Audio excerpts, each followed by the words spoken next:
secret of happiness. Spot quickly became an important member of the family. Ashna spent as much time as she could in taking care of him. The colony in which they lived had a dog-friendly park where he could freely run around, and Ashna often took him there in the evenings and on weekends. Some of her friends in the colony also brought their pets around. Some who did not have pets came by just to play with Spot. So Spot soon acquired a VID, very important dog, status amongst her friends. These were friends she had made since coming to live with Nani. She liked them all except one boy, Angad, who never failed to irk her. He teased her constantly, and she just didn't know how to deal with him. One evening, she was particularly angry with him. When she returned from the park, she let Spot out in the backyard and rushed into the living room where Nani was sitting.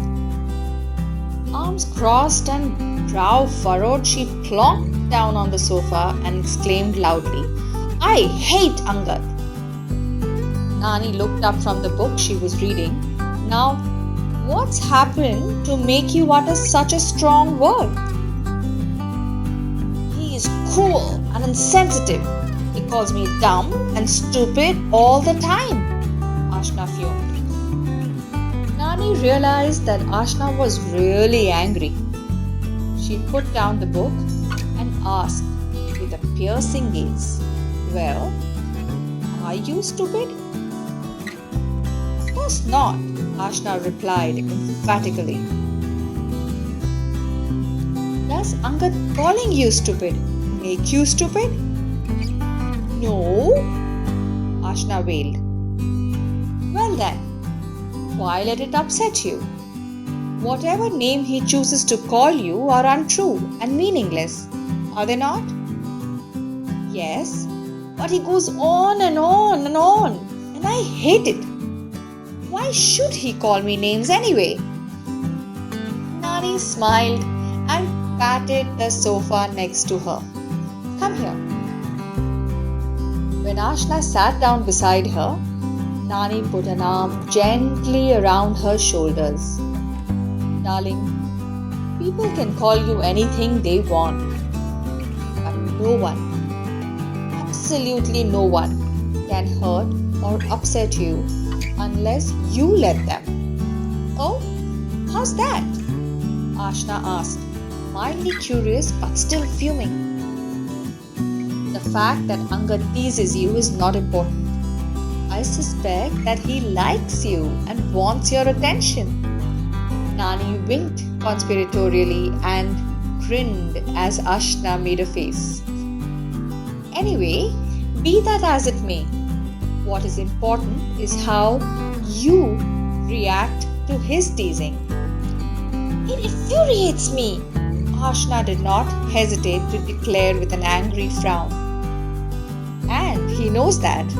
Nani was equally quick to respond. "The more upset you get, the more fun he has. Now, if you were to change your reaction, say you started ignoring him or laughed when he teased you instead of getting upset, then, in time, he might just give up teasing you altogether." Ashna looked at Nani with a spark of interest in her eyes now. "Want to try it? See what happens?" Nani asked mischievously.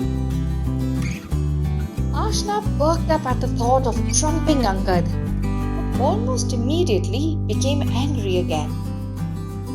"But why do I have to change? Why can't he change and just stop calling me names?" "Because, darling, there is no way that you can control or change his behavior, or anyone else's for that matter. But you know what? You can certainly control your own behavior.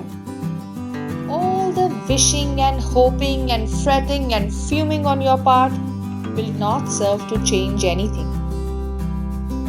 What will bring about a change is if you remain aware and mindfully choose your reaction. Then there will certainly be hope for improvement. The simple tip, darling, is that if something you are doing is not working for you, then do something different till you get the result you want. This was an interesting idea, and Ashna was all ears. No matter what someone says or does to you, darling, don't react to it blindly.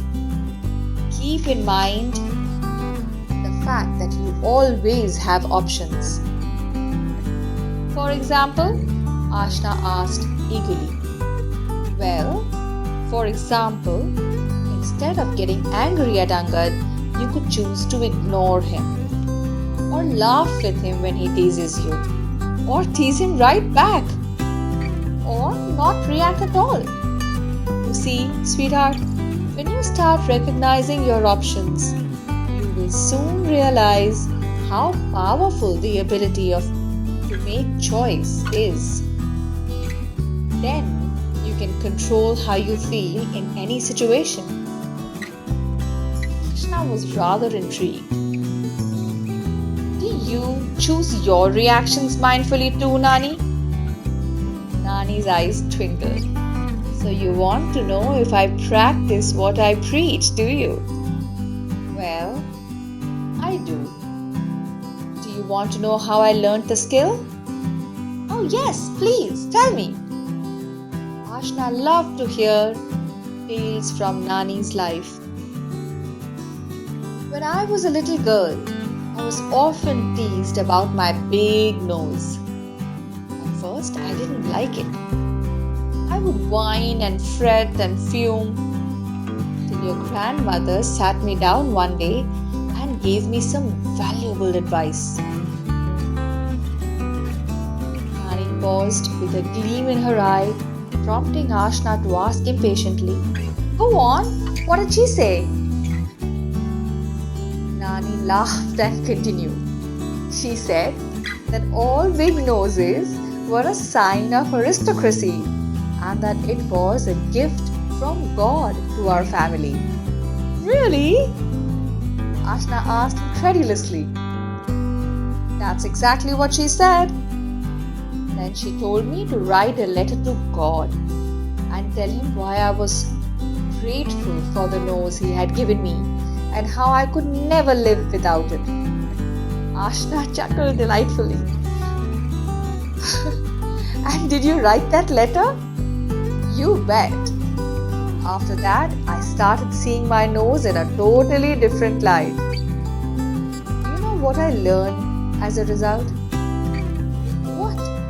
Ashna's eyes were big in anticipation. It was perhaps the most important lesson of my life. I learned that I could change my feelings about just anything by changing my thought about it. Nani said, enunciating every word slowly and clearly. Boy, did I feel powerful. Her face glowed and she had a faraway look in her eyes. Is that why you keep asking me to think differently about rainy days when I grumble about it because I can't go out to play? Right. When you change your thought from, oh darn, I can't go out to play, to, oh good, I can now finish that painting I started last week. You feel better, don't you? I sure do, Ashna giggled. That, my dear, is the secret of happiness. Nani wrapped Ashna in a warm embrace. Notice that your thoughts and feelings are interconnected. When you change your unhappy thoughts and think happy thoughts, you naturally feel happy. So to be happy, just choose happiness. That's all. As simple as that? Ashna asked, laughing. As simple as that, Nani nodded. Ashna was glad that she had had this conversation with Nani. She promised Nani she would never let Angad's teasing get to her again. The next time he teased her, she would just laugh. She knew that she was smart, intelligent, and capable. Nothing he said to the contrary could change that. "That's my girl," Nani said, planting a kiss on her forehead. Happily, Ashna got up from the sofa and went to help Dada give Spot his last meal of the day. All was well in her world again.